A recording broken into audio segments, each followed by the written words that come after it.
그래서 이제 제일 중요한 건 결국 스트레스죠. 스트레스 호르몬, 그리고 뭐 코르티졸 스트레스 호르몬이라고 하는데, 그렇다면 한의학에서도 이 스트레스와 관련을 해서 신에 대해서 설명하는 것이 있는지 한번 살펴보자.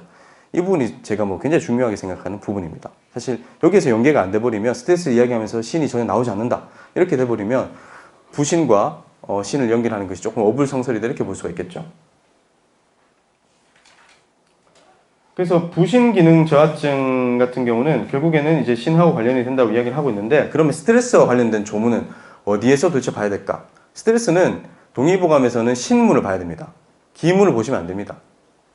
스트레스 하니까 이제 기울이 보통 생각나지 않습니까? 간울, 기울 이런 걸 생각을 하게 되는데, 오히려 뭐 기울은 칠정으로 인해서도 올 수도 있고, 담음으로 인해서도 올 수도 있고, 어혈로도 인해서도 올 수가 있고, 음식상으로 인해서 올 수가 있다라고 동의보감에서 이야기를 하고 있습니다. 그러니까 기울은 실제로 그냥 뭐 혈액순환 잘 안 되고 뭐가 꽉 막혀 있는 상태, 뭐 이런 상태에 더 가깝기 때문에, 실질적으로는 우리가 스트레스와 관련된 조문을 살펴보기 위해서는 동의보감 신문에 나온 처방들을 열심히 보시고 신문에 나온 처방들을 사용을 해주시면 아주 효과가 좋습니다.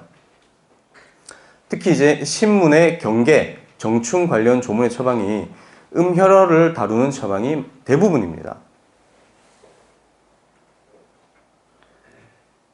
그래서 스트레스하고 부신에 관련이 있는 게 한의학에서는 스트레스하고 음혈하고 관련이 있는 부분하고 관련이 되게 많다고 보시면 되고, 대표적으로 신문에 나온 처방들이 양혈안신탕, 사물안신탕, 뭐 청신보혈탕, 양심탕, 안심보심탕 등이 있는데, 이쪽 처방들을 사실 임상에서 엄청 활용을 많이 해야죠.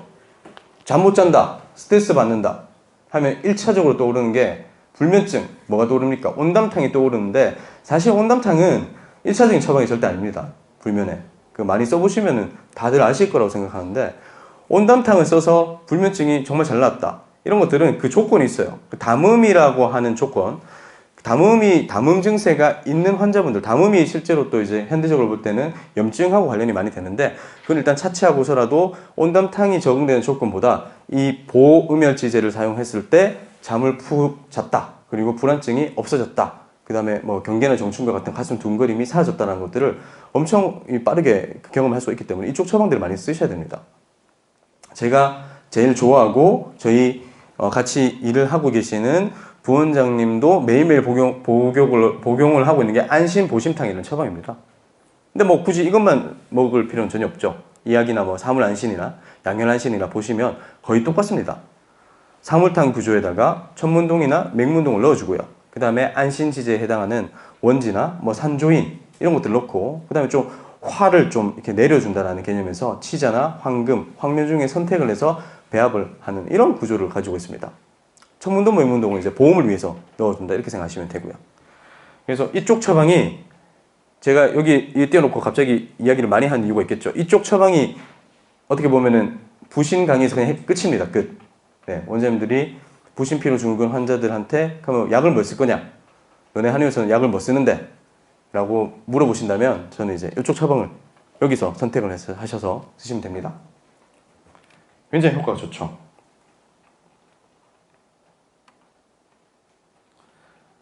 그래서 뭐 스트레스라고 하는 게 부신 수질에서 분비되는 노르아드레날린, 아드레날린도 초기에는 관여를 많이 하죠. 얘네들이 교감신경을 항진시킨 작용이 있으니까 막 가슴을 두근두근거리게 만들고 혈압을 상승시키고 몸의 체열을 막 올리게 되는 겁니다. 그래서 이런 것들을 제가 보기에는 한의학에서는 화동의 양상이라고 해석을 해볼 수가 있죠. 그래서 음허할 때는 반드시 화가 유발된다라고 보고 있는데, 바로 음허 화동의 양상으로 해석을 해볼 수가 있다, 이렇게 생각을 할 수가 있습니다. 근데 사실 뭐 부신 피질에서 스트레스 호르몬은 에피네프린, 뭐 노르에피네프린보다는 코르티졸이 훨씬 중요하죠. 그래서 뭐 코르티졸이라고 하면 뭐 스트레스 호르몬 이거는 달달달 그냥 뭐 자동으로 입에서 나갈 수 있도록 원장님께서 확실하게 인식을 해 주셔야 되는데, 이건 뭐 말씀 안 드릴게요. 다 알고 계신 내용이라서. 시상하부에 뇌하수체에서 스트레스를 받으면 ACTH를 분비를 해가지고 부신을 자극해서 부신에서 코르티졸이 뭐 많이 분비된다, 뭐 이런 이야기죠. 근데 여기에서 중요한 거는, 자 그러면 한의학에서 뇌에 대해서 얼마만큼 인식을 하고 있느냐라고 하는 거죠. 뇌의 시상하부, 이거를 한의학에서도 진짜 뇌라고 적었느냐? 안타깝게도 그렇지 않죠. 한의학에서는 뇌와 관련된 굉장히 중요한 부분들에 대해서 이 심으로 치환을 해서 설명을 하고 있습니다. 그래서 심주심명, 좀 이따가 설명드리겠지만 심주심명, 그렇기 때문에 심혈허, 그리고 부신, 그래서 신음허, 그래서 심혈허 플러스 신음허를 합치면 부신피로증후군의 양상이 나타나게 되는 거고, 스트레스로 인해서 부신이 자극을 받아서 나타나는 여러 가지 증상에 쓸 수 있는 처방들에 해당한다. 이렇게 보시면 되는 것이죠.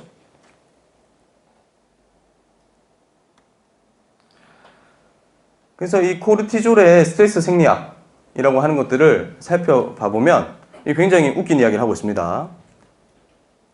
그러니까 비웃는 건 아니고, 그냥 재밌는 이야기를 하고 있습니다. 뭐냐면 그 스트레스라고 하는 게 우리가 생각하는 거는 심리적 스트레스를 1차적으로 떠올리게 되는데 그것이 아니라 지나친 업무 및 과도한 성생활을 통해서도 뇌하수체가 스트레스를 받을 수가 있다. 그리고 체온이 변화를 해도 스트레스가 받을 수가 있다.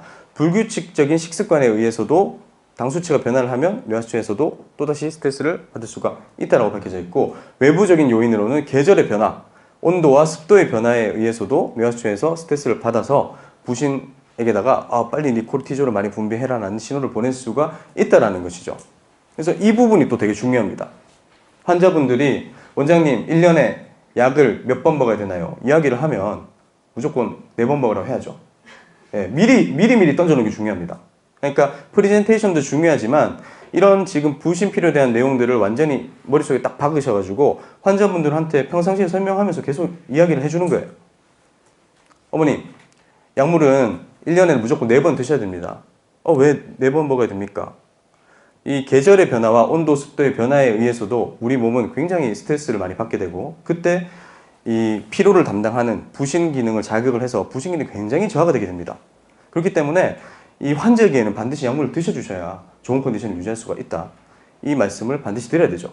그 부신피로는 또 고혈당하고 관련이 된다. 그리고 부신피로는 불면증하고도 관련이 된다. 이런 이야기를 연속을 해서 침 놓으면서 막 이야기를 하면 환자분들이 기억을 했다가 환절기에 실제로 먹습니다. 한 번 먹을 때도 보통 2달씩 먹죠. 왜냐하면 환절기가 짧지가 않지 않습니까? 그렇게 하면은 뭐 한 달에 한 진짜 6개월에서 8개월 정도까지도 띄엄띄엄 먹지만 연속해서 먹는 분들도 많이 발굴을 할 수가 있습니다. 그래서 이러한 지금 이제 내부 요인과 외부 요인이라고 하는 것은 한의학 쪽에서는 굉장히 강조하고 있는 부분이지 않습니까? 내인과 외인, 음식, 실정, 노건, 방노 이런 쪽과 관련된 이야기, 그리고 외부적인 요인에서는 풍, 한, 서, 습, 조, 화, 이게 온도와 습도죠, 완전히. 그래서 한의학적인 어떤 이 진단 체계를 굉장히 뭐 현대 내과 공부 많이 하셨던 분들 중에서 막 엄청 무시한 분들도 있어요. 뭐 풍화습조, 이 육기 이런 게 뭐냐고 도대체. 근데 그런 거는 어떻게 보면은 현대 내과를 엄청 많이 공부를 해서 한의학과 연결을 해보면 오히려 한의학의 위대함에 오히려 감탄을 해야 되는 부분이 아닌가 싶습니다. 제가 예전에 학생 때 이제 동의보감 공부를 많이 할 때 이제 동의보감 쪽이 아닌 다른 쪽 어떤 모 학파에서는 이런 것들을 굉장히 뭐 무시를 했죠. 무슨 뭐 병일론 이런 식으로 공부를 하면은 병일론이 뭐냐, 일단 환자한테 나타나는 증후나 복진 이런 것들을 가지고 약을 선정을 해야지 이런 건 말도 안 된다, 뭐 전혀 의학적이지 못하다 라고 이야기를 했는데 실제로 알고 보면 이게 이제 현대내과학에서 다 밝혀져 있는 부분이라는 걸 알 수가 있죠. 그래서 동의보감이 어떤 측면에서는 확실히 후대의 책이기 때문에 훨씬 현대내과학과 연결할 수 있는 거리들이 많습니다. 그래서 아까 말씀드렸다시피 이 뇌라고 하는 것에 대한 인식은 한의학에서는 이 심주심명이라 해서 심장과 관련해서 굉장히 많이 생각을 하고 있어요. 근데 이게 한의학만의 사실 개념은 아닌데 너무 이건 옆으로 빠질 것 같아서 그냥 넘어가겠습니다.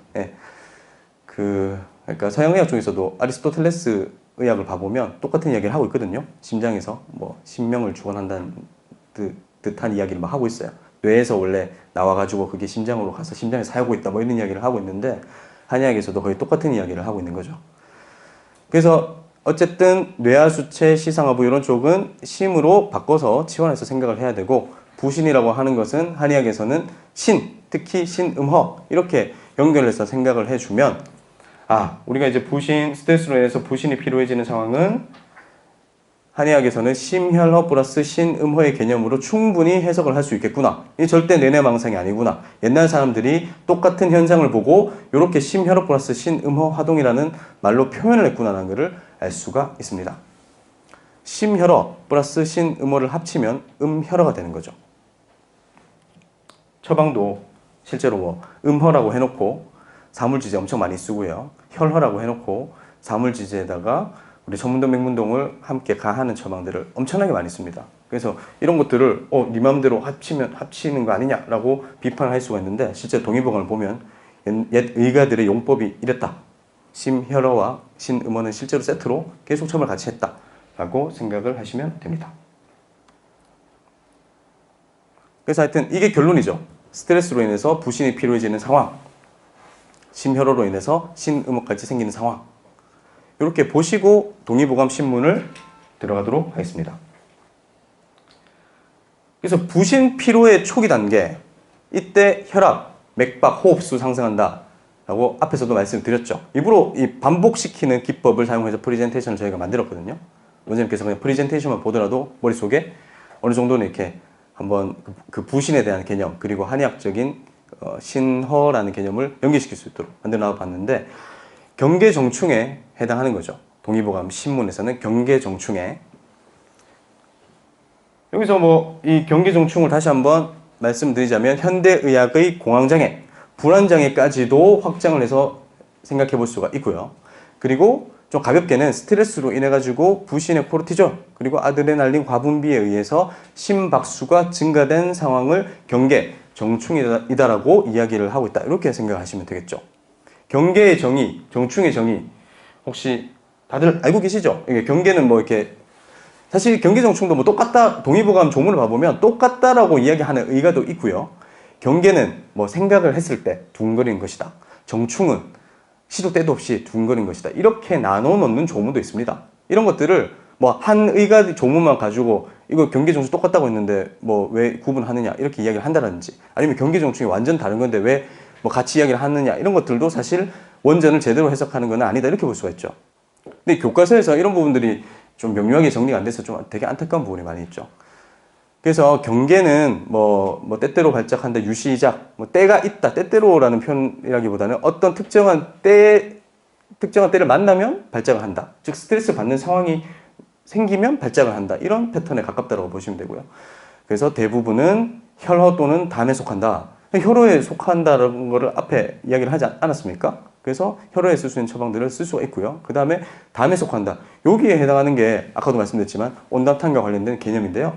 그건 이제 담음에 대한 설명을 좀 엄청 해드려야 되니까 그건 넘어가도록 하겠습니다.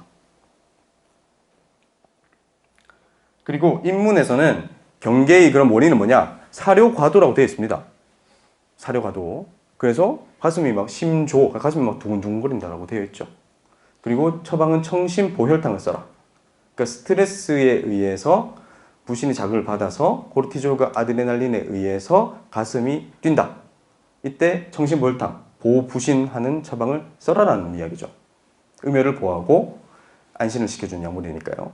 밑에 양혈안신탕도 똑같이 나오게 됩니다. 경계는 중요한 거는 보혈안신하는 게 핵심입니다.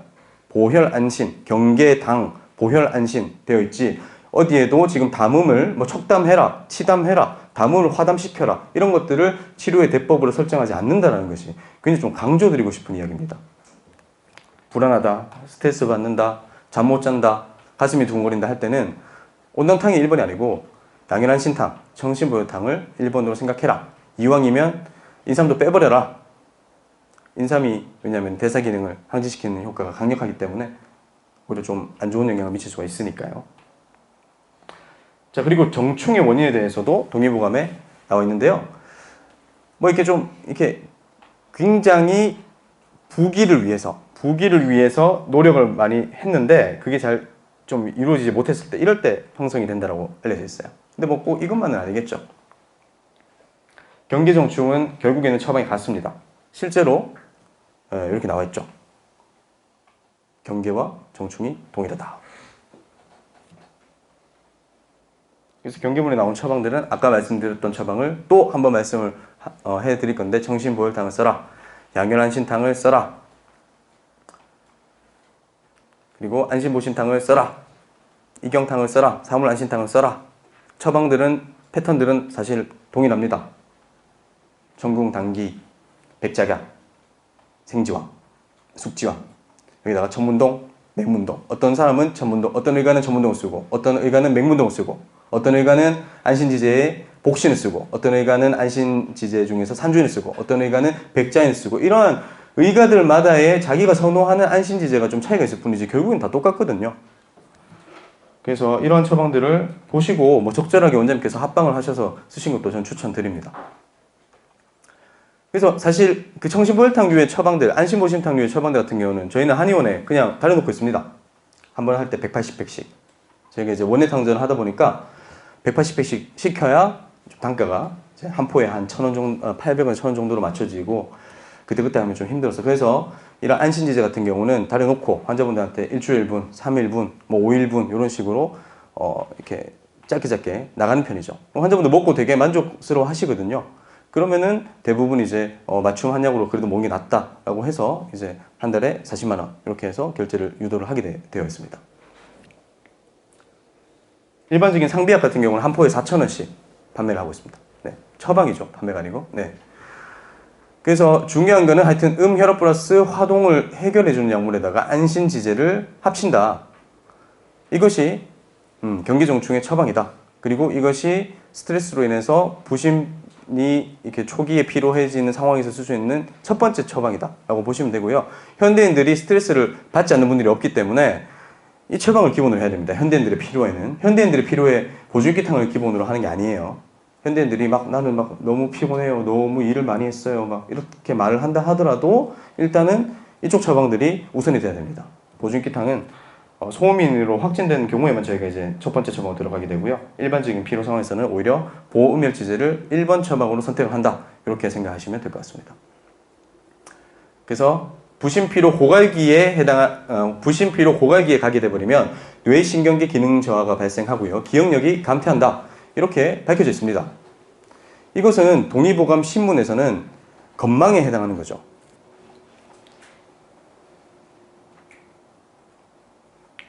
그래서 보시면 경계는 사료과도에 의해서 생긴다. 아까 봤던 조문이죠. 그리고 정충은 경계가 오래돼서 생긴다. 그러니까 정충은 경계보다 조금 더 심한 질환이다라고 보시면 되겠죠. 그리고 마지막으로 정충이 오래되면 건망이 생긴다. 정충구죽 건망. 이렇게 이야기하고 있습니다. 이게 왜 중요할까요? 일단 제가 아까 말씀드렸다시피 부심피로에는 3단계가 있죠. 1단계, 2단계, 3단계. 경계기, 그 다음에 저항기, 그 다음에 고갈기. 이 경계기에 해당하는 것이 경계입니다. 네. 맞지 않는 것 같은데 실제로 경계 나와 있으니까요. 네. 그래서 초기에 사료과도에 의해서 스트레스를 받아 가슴이 두근두근거리는 단계가 부심피로의 1단계, 즉 경계기에 해당한다고 보시면 되고요. 그 다음에 이 경계가 굉장히 오래돼서 시도 때도 없이 두근두근거려요, 불안해요 라고 하는 것이 저항기, 부심피로의 2단계인 저항기에 해당하는 정충이다라고 보시면 되고요. 마지막으로 이 정충이 오래됐다. 그렇게 해서 이 인지기능 장애까지 기억력도 깜빡깜빡하고 뇌기능도 좀 이렇게 저하가 돼서 좀 둔하고 우울하고 이런 상황이 건망증에 해당한다라고 보시면 됩니다. 이거는 부심피로의 3단계인 고갈기에 해당한다. 이렇게 정의를 낼 수가 있겠죠. 요 이야기는 제가 좀 전에 설명해드렸던 내용입니다. 동의보감 경계정충에서 건망으로 진행된다라고 하는 것은 부심피로의 초기 중기에서 부심고갈기로 진행되는 것과 마찬가지의 개념이다. 똑같은 이야기를 하고 있죠. 완전히. 옛날 사람들이 정말 그 임상을 하면서 현상을 굉장히 철저하게 관찰했음을 알 수가 있죠.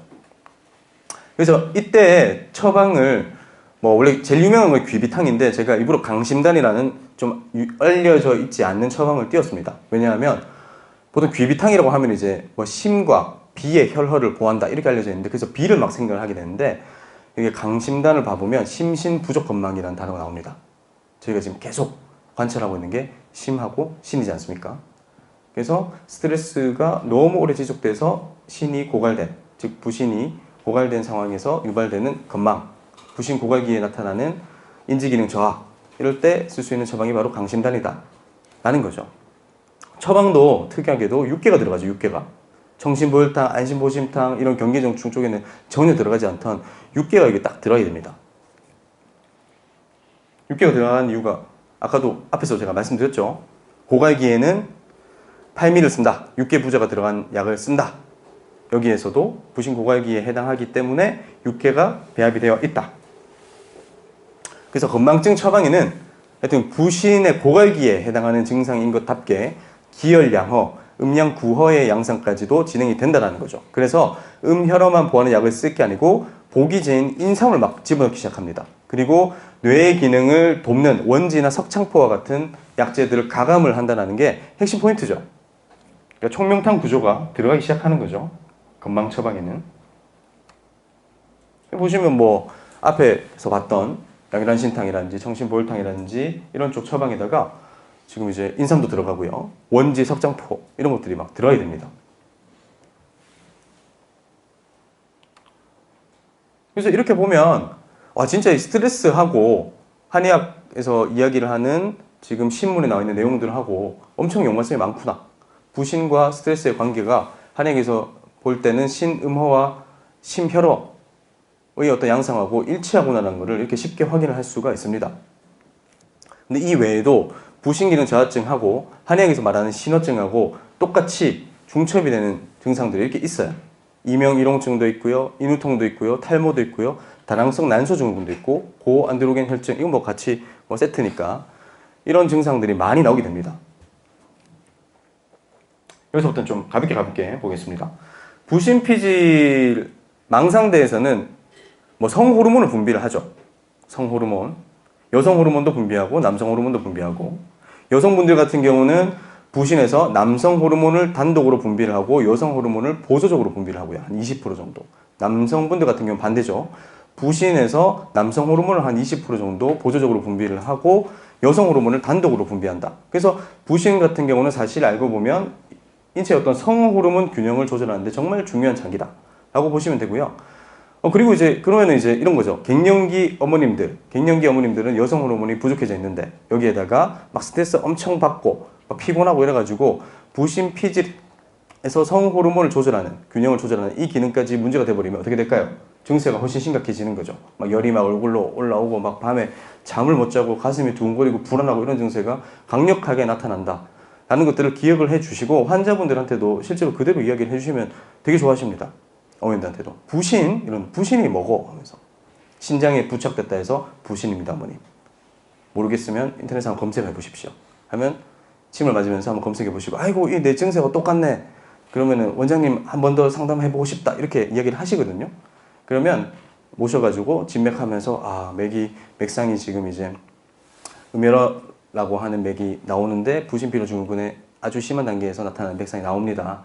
그래서 부신피로를 보강할 수 있는 약물을 드시면 그 여성 호르몬 밸런스도 같이 좀 맞춰지기 때문에 충분히 좋아질 수 있다. 그래서 평상시에는 여성 호르몬이 함유가 많이 되어 있는 석류하고 콩 같은 것도 같이 먹으면서 이 한 약을 드시면 되게 지금 갱년기 증세가 해결되기가 쉽습니다. 이렇게 말을 하면 환자분 되게 좋아하십니다. 실제로 효과도 확실하고요. 그래서 뭐 이런 내용들은 이런 거죠. 뭐 이거는 원장님들 다 아실 내용이라 가지고 제가 넘어가겠습니다. 네, 남자는 뭐 정소하고 연관이 되는 것을 신으로 이야기를 하고 있고요. 근데 여자가 좀 특이하죠. 여자의 자궁 쪽과 신이 연관이 된다는 거는 좀 생각을 못 하시는 경우가 많습니다. 근데 여기 조문을 봐보면 신장 이야기를 하면서 여자 같은 경우는 개포, 자궁과 연결이 된다는 표현을 하고 있죠. 이게 부신이다. 부신의 개념이다. 이렇게 볼 수가 있습니다. 그래서 뭐 남자는 오른쪽 신이 명문이고 여자는 뭐 왼쪽 신이 명문이다. 뭐 이런 남녀에 따라서 좌우를 나눠 놓는 거는 그냥 넘어가시면 되겠습니다. 그래서 부신피질 호르몬에 대해서 이제 남성 호르몬과 관련된 질환도 있을 거고 여성 호르몬과 관련된 질환도 있을 건데 일단은 여성 호르몬과 관련된 질환부터 동의보감과 함께 비교를 하면서 먼저 살펴보도록 하겠습니다. 일단은 그 한의학적 신, 명문에는 이때까지 계속 살펴봤다시피 부신 망상대에서 분비하는 성호르몬의 개념도 분명히 들어있다. 그리고 또한 한의학적 신, 명문에는 정소와 난소까지도 계속 함께 말하고 있다. 남자들 뭐 정 이야기를 할 때 계속 신 이야기를 하지 않습니까? 신장정 기본적이지 않습니까? 그리고 한의학에서 따로 고환, 난소에 대한 서술이 없다라는 거죠. 그래서 신에는 실제로 부신망상대에서 분비하는 성호르몬 개념 플러스 정소, 난소의 개념까지도 그냥 같이 들어가 있는 것이다. 이렇게 이해를 하시면 될 것 같습니다. 그래서 뭐 명문과 자궁과 연관이 된다는 조문이 있으면 근거가 확실할 것이고요. 그리고 부인과 질환 병리 중에서 만약에 신음호 플러스 상화망동에 의해서 어떤 질환이 나온다 뭐라고 한다면 이를 이제 현대의학적인 부신피로하고 연관하여서 나타나는 부인과 질환이다 라고 생각을 해볼 수가 있겠죠. 신음호, 상화, 음호화동, 이때까지 앞에서 계속 제가 부신피로 때문에 생기는 1차적인 패턴이 음호화동이다 이야기를 했는데, 부인과 질환 쪽에서 진짜 음호화동이라는 병리 기전이 나오는지를 한번 살펴보자, 이런 이야기입니다. 뭐 이건 앞에서 제가 계속 말씀드렸던 거를 반복해서 프레젠테이션으로, 이 내용들이 워낙 많고 막 어렵기 때문에 일부러 반복해서 계속 보여드리고 있어요. 남자는 정을 저장한다, 명문에서. 여자는 포와 이어진다, 명문에서. 명문은 신인데 이 명문이 한의학적인 부신이다. 그래서 이제 현대의학적으로는 부신 피로에 의해서 안드로겐이 많이 생성돼서 나타나는 병리적 현상과 한의학적에서는 신허에 의해서 음호화동에 의해서 나타나는 현상, 요거 두 가지가 정확하게 일치하는 부인과 관련된 조문이 있거든요. 그래서 그 부분을 살펴보도록 하겠습니다. 양혈지황탕 조문입니다. 양혈지황탕. 북루죠, 북루. 여성의 월경 과다, 갑자기 막 하혈을 많이 하시는 이런 증상인데, 이게 이제 그 동의보감에서는 보시면 딱 나와있죠. 혈붕은 뒤에 신수가 음호했다. 네, 신수 음호가 원인이다. 실제로 약재에다가는 화동이라는 말은 없지만 밑에 보면 상화라는 단어는 또 나오죠. 그래서 약재에도 황련도 들어가고요, 황백도 들어가고 막 그렇습니다. 그런데 현대의 부신과 관련된 개념에서도 부신에서 안드로겐이 과도하게 분비되면 다낭성 난소 증후군이 생기고 이때 하혈을 심하게 한다 라고 알려져 있죠. 그 다낭성 난소 증후군 환자들, 혈중 안드로겐 상승되어 있는 게 기본이지 않습니까? 진단 기준입니다, 이게. 다낭성 난소 증후군 환자 많이 오지 않습니까? 저희가 강의 준비를 하는 토요일 날에도 다낭성 난소 증후군 환자가 왔었거든요. 제가 보진 않았는데 우리 부원장님께서 이 설명을 해서 3개월 끊으셨나요? 네, 3개월을 이제 결제를 하셨어요.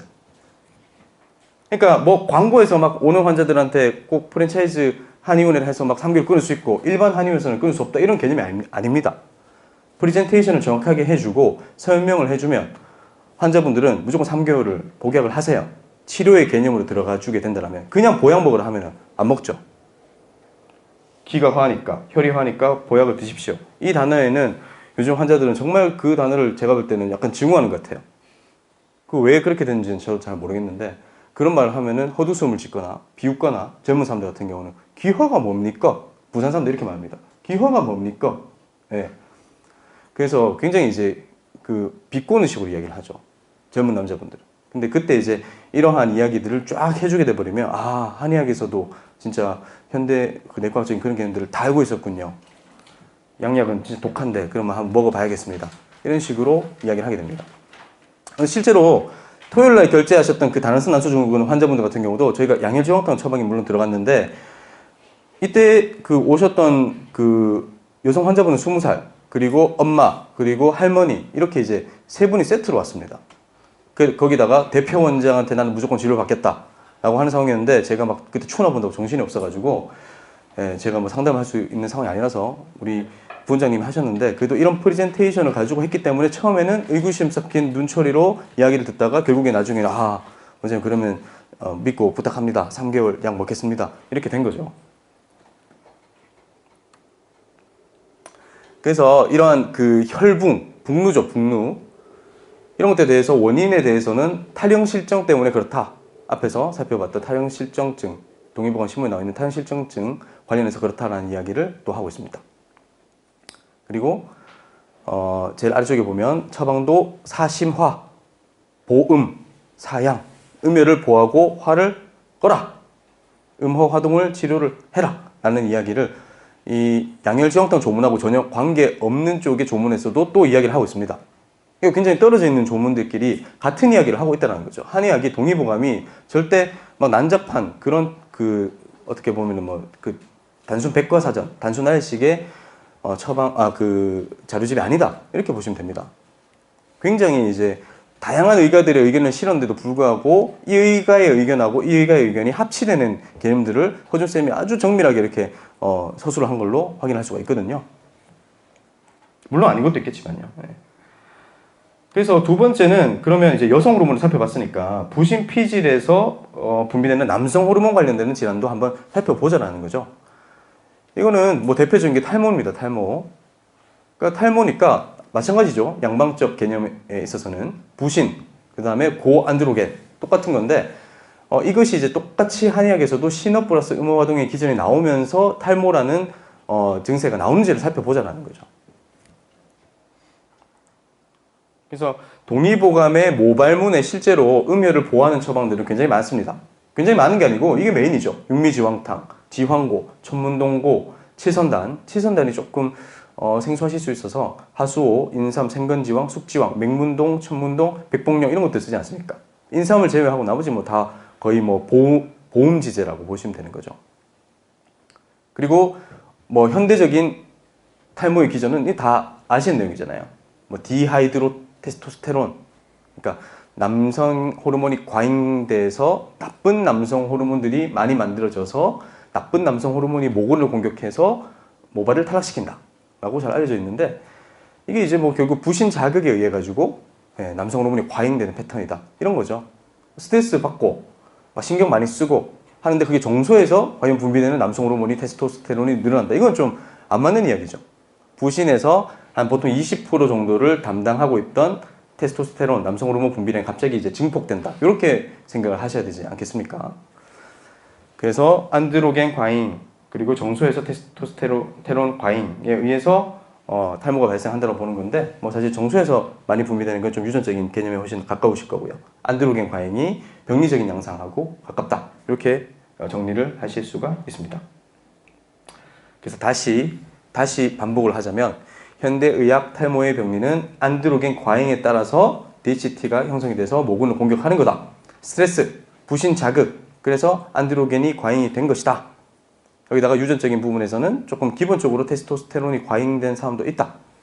한의학의 탈모 병리에서는 혈어 플러스 화동, 그리고 스트레스와 관련된 조문이 있는지 그러면 또 직접적으로 한번 살펴보자 라는 것이 이 플레이트의 핵심 포인트죠. 혈어 플러스 화동 처방을 쓴다는 걸 확인했고, 진짜 이 스트레스 관련된 이야기를 하고 있는지를 살펴봐야 됩니다.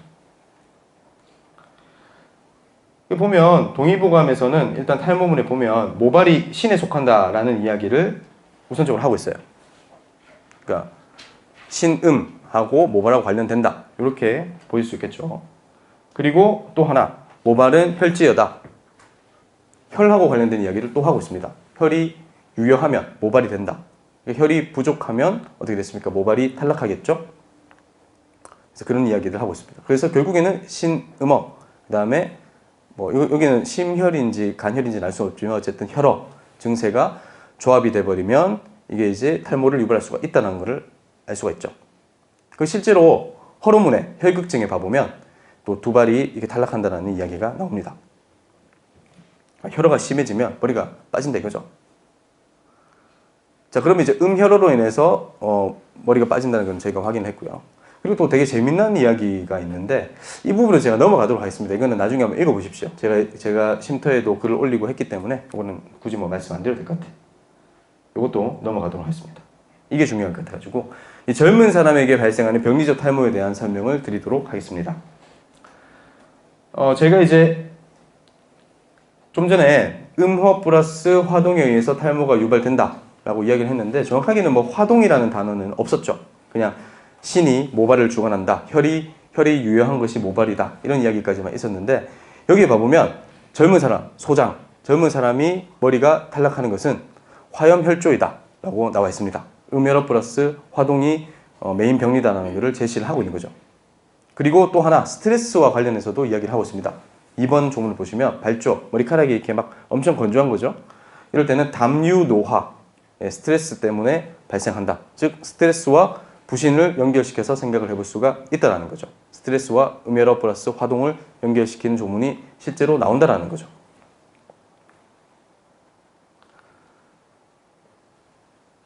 그 이명이롱에 있어서도 똑같이 신음어 그리고 담화 이야기가 나오기 때문에 제가 이거를 띄워드렸습니다.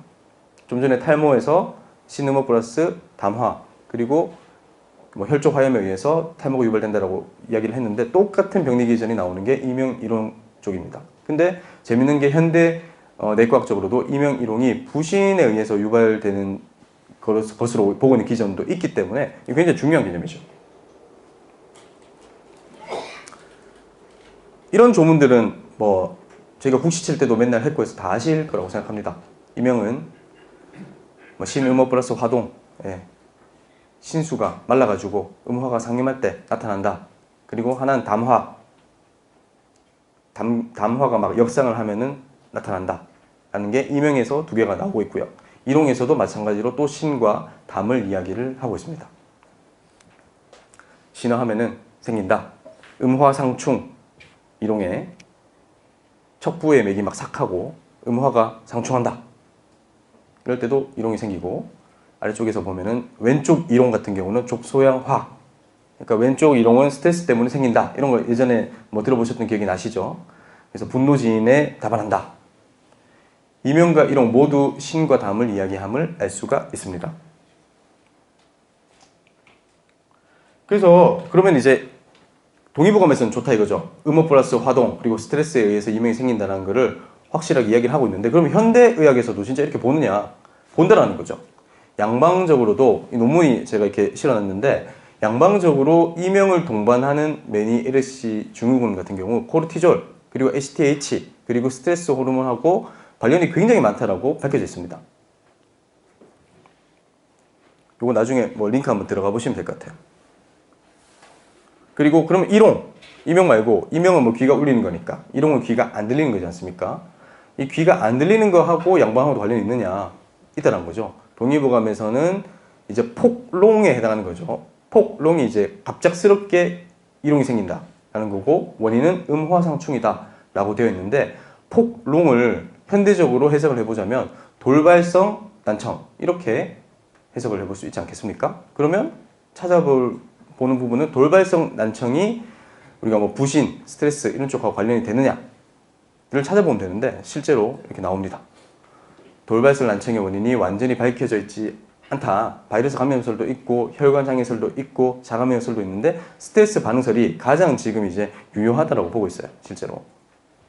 그래서 스트레스 반응설은 뭐 시상하부, 뇌하수체, 부신으로 이어지는 HPA 축을 자극해가지고 유발되는 문제인데 결국에는 이게 이제 동의보감의 폭롱 조문과 연관시켜서 충분히 생각을 해볼 수 있다는 거죠. 그리고 이제 인후통하고 부신에 대해서도 설명을 드리겠습니다. 그러니까 부신의 진단 기준표가 이렇게 네이버에서 저희가 찾아낸 건데 세 번째 보면 인후통이 있어요. 인후통이. 그리고 부신피로 증후군 관련 그 서적들을 봐보면 1920몇 년도부터 부신피로한 사람들은 호흡기계의 감염이 굉장히 잘 발생하고 인후통이 잘 발생한다는 것들이 뭐 아주 명백하게 여러 논문으로 밝혀져 있다라는 내용이 아주 많이 등장합니다. 그러면 한의학에서도 과연 이제 신음호 플러스 화동에 의거한 어떤 인후통 조문이 나오는지를 살펴보자는 거죠. 실제로 이렇게 나오죠. 어떤 처방으로? 가미사물탕과 청화보험탕이라는 처방으로. 가미사물탕 같은 경우는 허화후비라고 딱 되어 있습니다. 음호 플러스 화동에 의해서 인후통이 생긴다. 그리고 청화보험탕 같은 경우도 허화상승, 후통후패, 혹생창 이런 처방들을 가지고 인후통을 치료했다라고 하는 것은 부신피로 증후군에서 발생하는 인후통과 연관한다. 이렇게 보시면 되고요.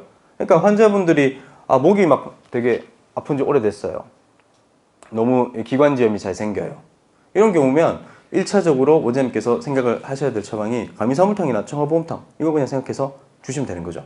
그러면 동의보감에 나와 있는 대로 그냥 그대로 이제 처방을 하시는 거죠. 여기까지가 제가 이제 부신에 관련해서 준비를 한 내용들인데 거의 양방에서 이야기를 하고 있는 모든 이런 어떤 그 내용들 부신 피로에서 유발될 수 있는 모든 내용들을 한의학 조문으로 다 1:1 매칭이 다 가능합니다. 한의학에서 신음호 플러스 화동 또는 음혈호 플러스 화동으로 그렇기 때문에 일단은 부신피로 증후군 패턴이 오게 된다고 하면 한의학에서는 음혈어다 이렇게 생각을 하시면 되고요. 그래서 음혈어에 해당하는 처방 중에서는 1차적으로 생각해야 될 처방은 양혈안신탕이나 안심보심탕이다 이렇게 생각하시면 되고요. 그러면 어떤 주소증에 완전 주소증을 해결하기 위한 처방 그런 것들은 있느냐? 그런 것들은 제가 표로 다 정리를 했습니다. 동의보감 전 조문을 통해서 음혈어 플러스 화동과 관련된 기전을 이야기를 하고 있거나 아니면 처방을 제시하고 있는 것들은 두면 안입부터 쭉 다 정리를 했기 때문에 거기에 나와 있는 처방을 그냥 선택을 해서 사용해 주시면 됩니다. 별로 이제 스트레스 받을 것도 없고 환자분들도 빠르게 좋아지실 것이고 항상 이게 내적 갈등이 있지 않습니까? 양방에서 현대적인 내과학적 진단 이렇게 해왔는데 과연 이것을 한의사로서 이제 바로 그냥 양방 진단명만 듣고 바로 한치로 넘어가는 거는 조금 아니지 않겠나 이런 내적 갈등이 있을 수가 있는데 이런 식으로 조문을 통해서 다 제가 이제 정리를 해놨기 때문에 그냥 뭐 어차피 동의보감 조문으로 동의보감 조문만으로 진단을 해도 음혈어 플러스 화동 처방을 쓰는 게 정상적인 것이다 이렇게 생각하시면 되거든요. 그래서 결론적으로 하여튼 부신피로 증후군의 환자들은 사물안신탕이나 안심보심탕이다 이렇게 생각하시면 됩니다. 저희 원장들이 오늘 아침에도 먹고 왔고 어제도 자기 전에 먹었고 일주일 동안 계속 먹어왔던 처방도 안심보심탕이라고 생각하시면 됩니다. 저희 그 남자 원장님이 추나를 되게 엄청 잘 하시는데 막 추나하고 그 다음에 막 스트레스 받고 이러니까 밤에 잠을 되게 잘 못 주무신다더라고요. 꿈도 많이 꾸고 이상한 꿈을 맨날 꾼대요. 이상한 꿈이 뭔지는 잘 모르겠는데 근데 안심보심탕을 먹기만 하면 수면의 질이 엄청 좋아지고 꿈을 안 꾼대요. 그래서 본인이 그걸 경험하고 나니까 이 약에 대해서 효능을 아주 크게 느꼈더니 그때부터는 이제 이 약 처방을 되게 엄청 잘 하시더라고요. 환자분들한테. 그래서 하여튼 이쪽 패턴의 약물을 쓸 것을 추천을 드리고 일단은 잠시 쉴 건데 한 10분 정도 쉴 건데 일단은 원장님께서 첫 번째 강의에서 하여튼 기억을 해주셔야 될 거는 부신피로는 한의학에서는 신음어 플러스 심혈어 플러스 화동이다. 이것만 기억하시면 됩니다. 부신피로는 신음어 플러스 심혈어 플러스 화동이다. 그러다가 부신이 완전 고갈되는 상황까지 가면은 우리가 진짜 이 육계나 부자까지 써줘야 되는 팔미를 한번 떠올려 보자. 그게 이제 결론인 것이죠. 네. 그 정도만 생각을 하셔도 충분히 처방하는 데 좀 도움이 많이 되실 것 같아서 일단 이 정도까지 하고 한 8분 정도만 쉬고 11시 25분부터 이제 양기허에 대해서 알아보는 시간을 갖도록 해보겠습니다. 네, 잠시 쉴게요.